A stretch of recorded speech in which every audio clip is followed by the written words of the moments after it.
नमस्कार दोस्तों, welcome to our YouTube channel Nalanda the knowledge hub. तो इसी के साथ हम लोग आज एक और नए टॉपिक को पढ़ने वाले हैं, स्पेशल थ्योरी ऑफ रिलेटिविटी के अंतर्गत, जिसका नाम है एडिशन ऑफ वेलोसिटीज़। अब ये क्या होता है? तो देखिए, वेलोसिटी के एडिशन यानी कि क्लासिकल मैकेनिक्स में यानी कि क्लासिकल फिजिक्स में जब चीज़ों की वेलोसिटी स्लो होती हैं, जब हम उस टाइम बात करते थे तो हम लोग वेलोसिटीज़ को जोड़ते या घटाते कैसे थे। देखिए, कोई फ्रेम था यहाँ पर जो कि एस डैश फ्रेम था, वो वी से वेलोसिटी से मोशन में था, और इसके अंदर कोई इवेंट होता था, उसकी वेलोसिटी यू होती थी, और हम लोग रेस्ट से इस फ्रेम को ऑब्जर्व करते थे एस से। यहाँ पर कोई ऑब्जर्वर होता था, तो इसकी यू की वेलोसिटी यहाँ से देखने पर हमें क्या दिखेगी? अगर यू भी इस डायरेक्शन में मोशन कर रहा है, इसको यू डैश नाम दे दीजिए, तो हमें यू यानी कि यू डैश की वेलोसिटी, यहाँ पर जो पार्टिकल है उसकी वेलोसिटी रेस्ट से देखने पर क्या दिखता था? यू डैश प्लस वी दिखता था, यानी कि ये आपस में जुड़ जाते थे लीनियरली। और अगर क्या कहते हैं, यही यू डैश अगर अपोजिट डायरेक्शन में मूव करें, अगर यू डैश इधर मूव करें, तो रेस्ट से देखने पर हमें वेलोसिटी कैसे दिखती थी? वी, ये V plus U dash, V minus U dash दिखता था, यानी कि इस फ्रेम की वेलोसिटी और इस पार्टिकल की वेलोसिटी का माइनस। तो क्लासिकल मैकेनिक्स में ये होता था, लेकिन यहाँ पर रिलेटिविस्टिक मैकेनिक्स में क्या होगा कि ये तो रहेगा, लेकिन इसके साथ एक कुछ एक्स्ट्रा टर्म भी इसमें जुड़ेगा। तो इसीलिए जब हम रिलेटिविस्टिक मैकेनिक्स से बात करते हैं, यानी कि जब चीज़ों की फ्रेम की वेलोसिटी जो होती है स्पीड ऑफ लाइट के आसपास होती है, तब सिर्फ यू डैश प्लस वी या फिर वी माइनस यू डैश इस तरीके से नहीं जुड़ता है, इसके साथ एक एक्स्ट्रा टर्म यहाँ पर कुछ आ जाता है। तो इसी को हम लोग कहते हैं एडिशन ऑफ वेलोसिटीज़, या फिर इसी का नाम है law of addition of velocities, या फिर इसको कहते हैं वेलोसिटी एडिशन थ्योरम। ये किसकी बात होती है? जब रिलेटिविस्टिक मैकेनिक्स की बात होती है। तो देखिए इसमें होता क्या क्या है। इन क्लासिकल मैकेनिक्स, पहले इसका हमने आपको थोड़ा सा इंट्रोडक्शन दिया है। इन क्लासिकल मैकेनिक्स यानी क्लासिकल मैकेनिक्स मीन्स जब चीज़ों की वेलोसिटी कम रहेगी स्पीड ऑफ लाइट के रिस्पेक्ट में, तो क्या होता है, वेलोसिटीज़ आर सिंपली ऐड, यानी सिंपल ऐड हो जाते हैं या फिर माइनस हो जाते हैं अपने डायरेक्शन के अकॉर्डिंग लीनियरली। वाइल, जबकि इन स्पेशल रिलेटिविटी, जब हम रिलेटिविटी में आ जाते हैं, जब रिलेटिविटी की बात करते हैं, यानी कि जहाँ पर वेलोसिटीज़ बहुत ज़्यादा होने लगती हैं फ्रेम की, तब और relativistic mechanics due to the constancy of the speed of light, तब स्पीड ऑफ लाइट के कांस्टेंट होने के कारण एंड टाइम डायलेशन इफेक्ट, और टाइम डायलेशन इफेक्ट्स के कारण, टाइम डायलेशन हमने आपको बताया था कि ऑब्जर्व टाइम हमारा जो होता है वो हमारे लिए बढ़ जाता है रियल टाइम के रिस्पेक्ट में। तो due to speed constancy of speed of light and time dilation effects, यानी कि स्पीड ऑफ लाइट के कांस्टेंट होने के कारण, स्पीड ऑफ लाइट क्या होता है, हर फ्रेम में कांस्टेंट होता है, और टाइम डायलेशन इफेक्ट के कारण वेलोसिटीज़ कंबाइन डिफरेंटली, वेलोसिटीज़ कुछ अलग तरीके से कंबाइन होती हैं। जैसे हमारा क्या कहते हैं, क्लासिकल फिजिक्स में सिंपली ऐड या माइनस हो जाती थी, उस तरीके से यहाँ पर नहीं होंगी। वेन ऑब्जर्व फ्रॉम, जब ऑब्जर्व की जाती हैं डिफरेंट इनर्शियल फ्रेम्स, जब दूसरे फ्रेम से वेलोसिटीज़ ऑब्जर्व की जाएंगी, तो इसी को हम लोग कहते हैं एडिशन ऑफ वेलोसिटीज़ या फिर law of addition of velocity. अब आइए देखते हैं इसका डेरिवेशन, इसके मैथमेटिकल पार्ट पर।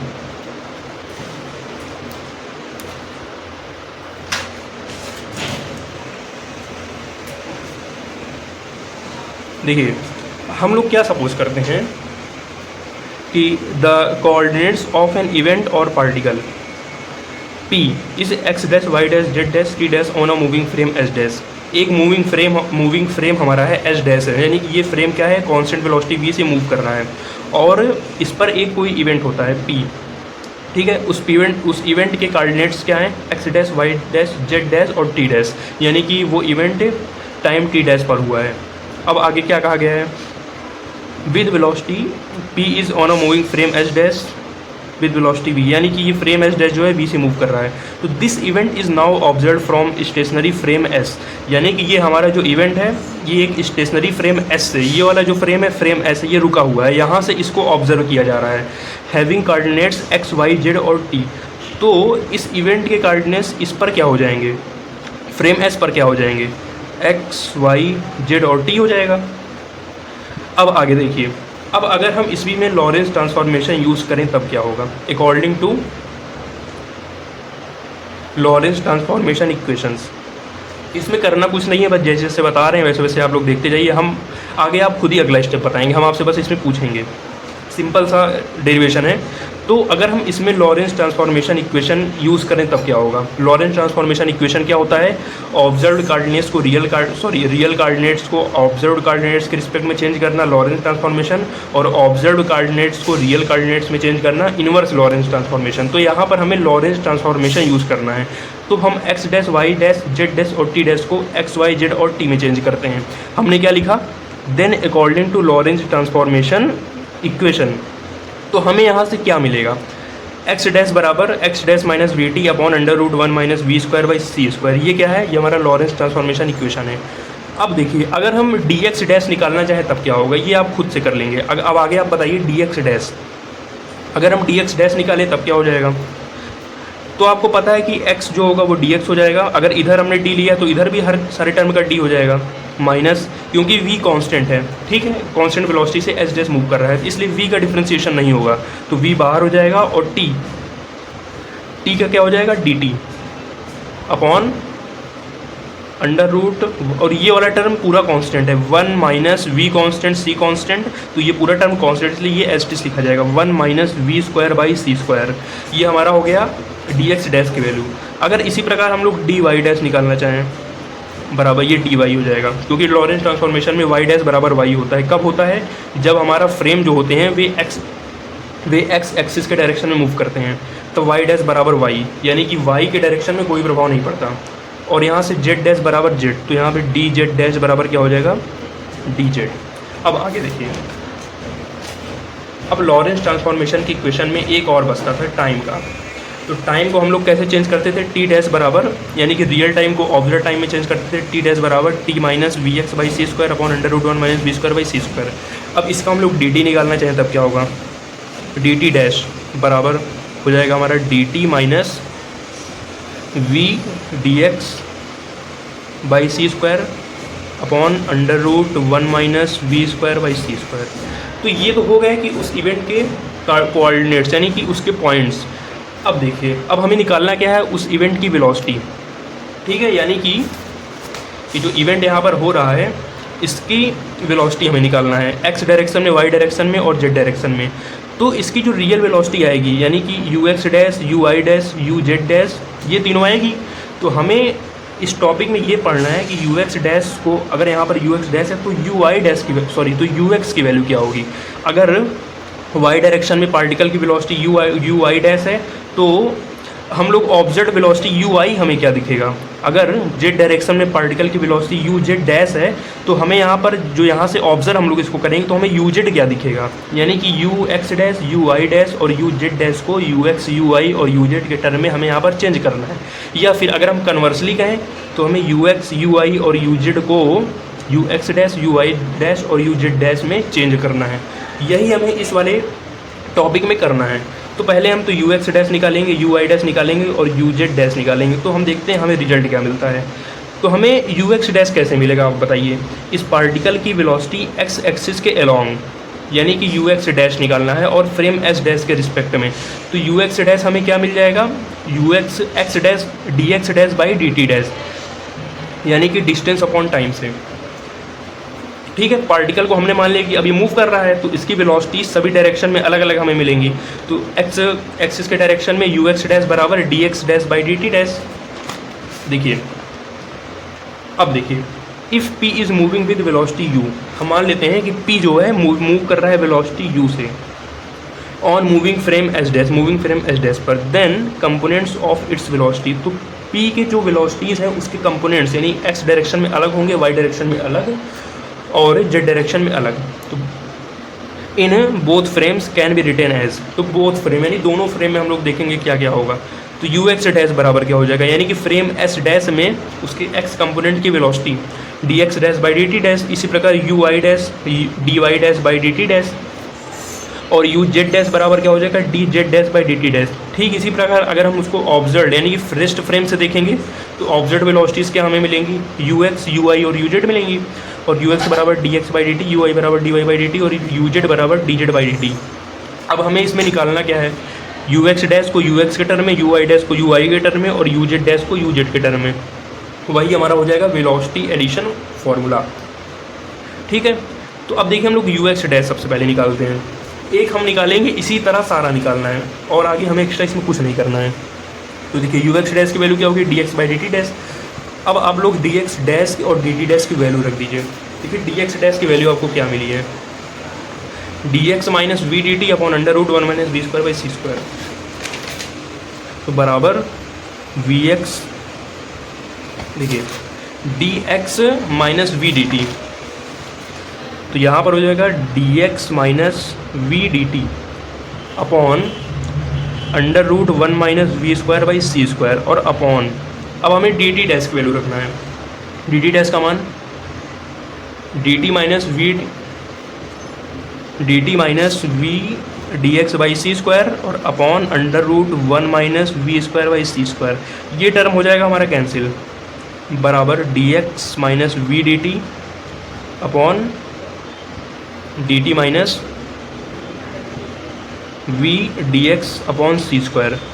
अब आप इसमें एक काम कीजिए, आप ले लीजिए डी टी को कॉमन नीचे से, तो बराबर अगर हम डी टी को कॉमन ले लेंगे तब हमें क्या मिलेगा, तो हमें मिलेगा D x minus we D T upon D T, ये हो जाएगा one minus we D x by D T और ये अपॉन में हमारा सी स्क्वायर, ठीक है, बराबर। अब डी टी को ऊपर भेज दीजिए, तो हो जाएगा हमारा d x by D T minus we D t by D t one हो जाएगा upon one minus we D x by D T upon C square.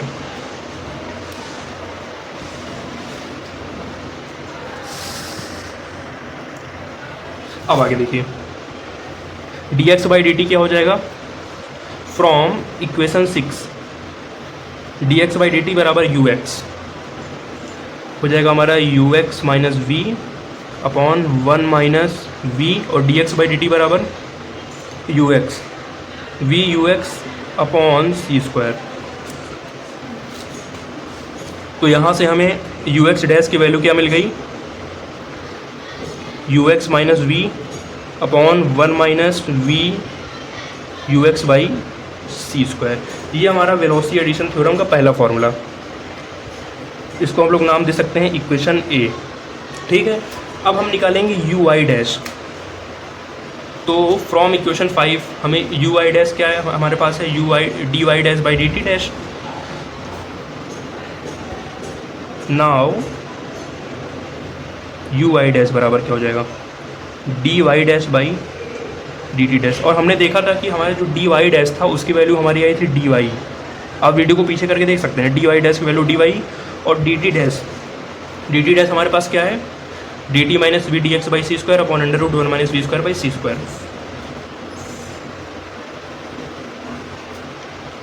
D T minus we D x by C square upon under root one minus we square by C square बराबर, देखिए ये जो है ये ऊपर आके D Y के साथ मल्टीप्लाई में हो जाएगा, तो d y under root one minus we square by C square upon D T minus we D x by C square. अब आप लोग फिर यहाँ से डी टी को नीचे से कॉमन ले लीजिए, जब डी टी को कॉमन ले लेंगे तो डी टी ऊपर चला जाएगा, d y by D t बन जाएगा और यहाँ पर वन बन जाएगा और यहाँ पर माइनस वी और डी एक्स के साथ माइनस नीचे डी टी आ जाएगा, तो डी एक्स के साथ नीचे डी टी आ जाएगा। तो यहाँ से हम लोग क्या कॉमन लेते हैं, डी टी को,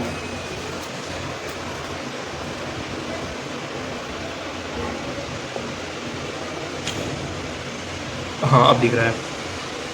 तो यहाँ से हमें यू आई डैश बराबर क्या मिल जाएगा, डी टी को कॉमन लेने के बाद d y by D t under root one minus we square by C square upon one minus we D x by D T upon C square बराबर क्या हो जाएगा, d y by D t हमें मिल जाएगा u i और under root one minus we square by C square upon one minus v और d x by D t यानी कि you x upon C square. तो हमें यहाँ से यू आई डैश बराबर क्या मिल गया, u i under root one minus we square by C square upon one minus v u x by C square, इसे हम नाम देते हैं इक्वेशन बी। अब इसी प्रकार हम लोग निकालेंगे u Z dash,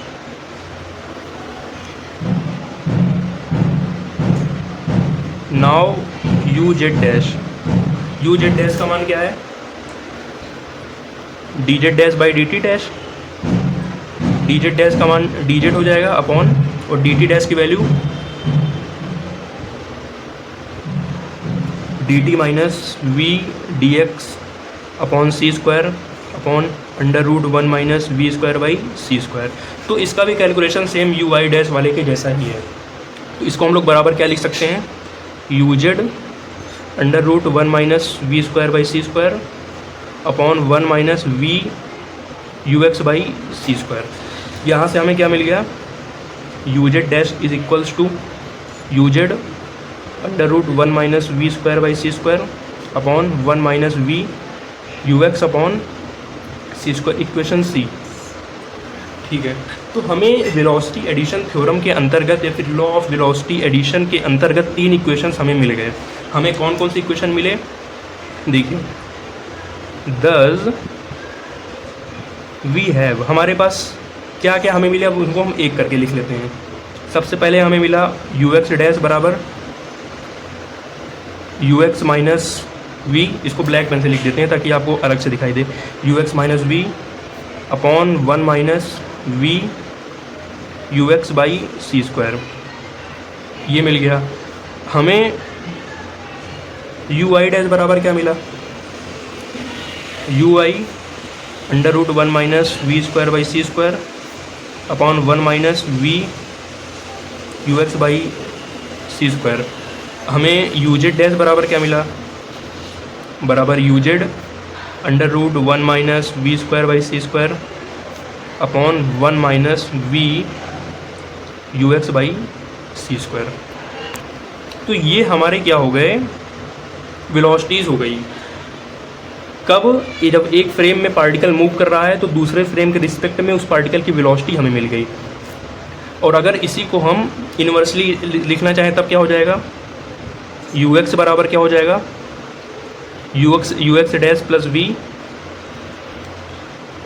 upon 1 plus v u x by C square, और यू आई बराबर u I dash root 1 minus we square by C square upon 1 plus v u x by C square. और you z बराबर क्या हो जाएगा, u Z dash under root 1 minus we square by C square upon 1 plus v u x by C square. अगर इसको आप पलट करके यू एक्स यू वाई और यू जेड की वैल्यू निकालना चाहेंगे तो आपको ये मिलेगा। तो ये दोनों हमें क्या मिल गए, वेलोसिटी एडिशन लॉ के अंतर्गत हमें ये 6 फॉर्मूले मिले हैं। इसको आपको याद करना है, अगर आप ये 3 याद कर लेंगे तो ये 3 आपको याद हो जाएगा, बस साइन का चेंजिंग है। अब देखिए, हमें गैलीलियन ट्रांसफॉर्मेशन के अंतर्गत वेलोसिटीज़ हमें क्या मिलती थी, यानी कि क्लासिकल फिजिक्स में यू एक्स डैश बराबर यू एक्स माइनस वी वहाँ पर मिलता था, ठीक है, लेकिन ये वाला टर्म नहीं आता था। तो यहाँ पर ये टर्म आ गया स्पीड ऑफ लाइट की कॉन्स्टेंसी के कारण और टाइम डायलेशन इफेक्ट के कारण, क्योंकि टाइम जो होता है यहाँ पर दोनों फ्रेम में अलग अलग हो जाता है, इस कारण यहाँ पर एक्स्ट्रा टर्म आ जाते हैं।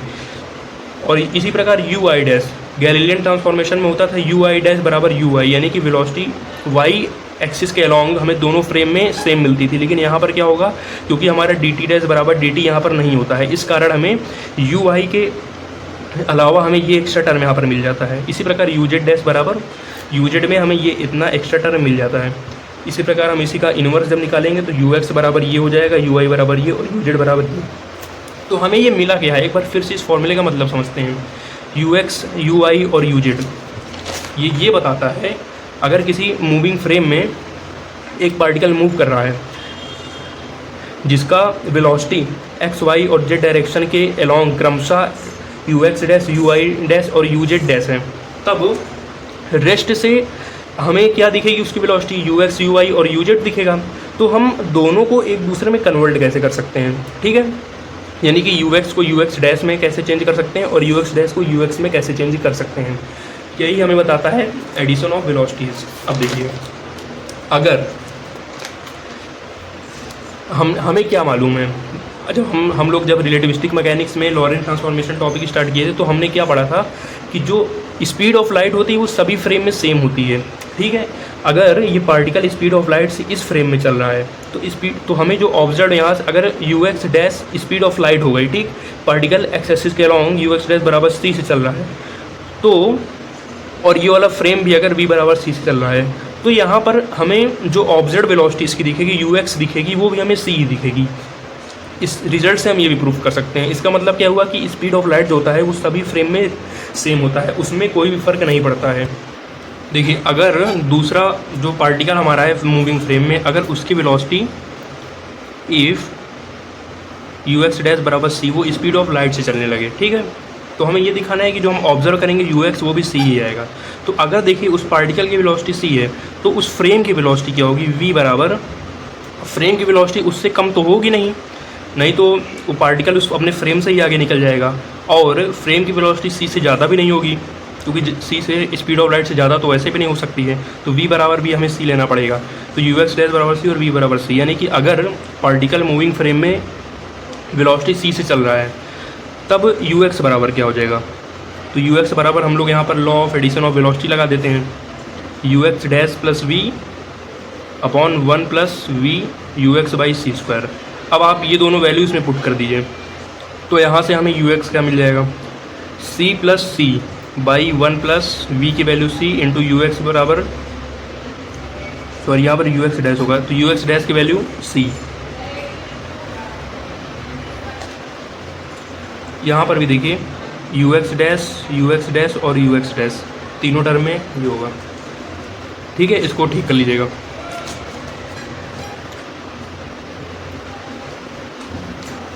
तो यहाँ पर क्या हो जाएगा हमारा 2c अपॉन 1 प्लस,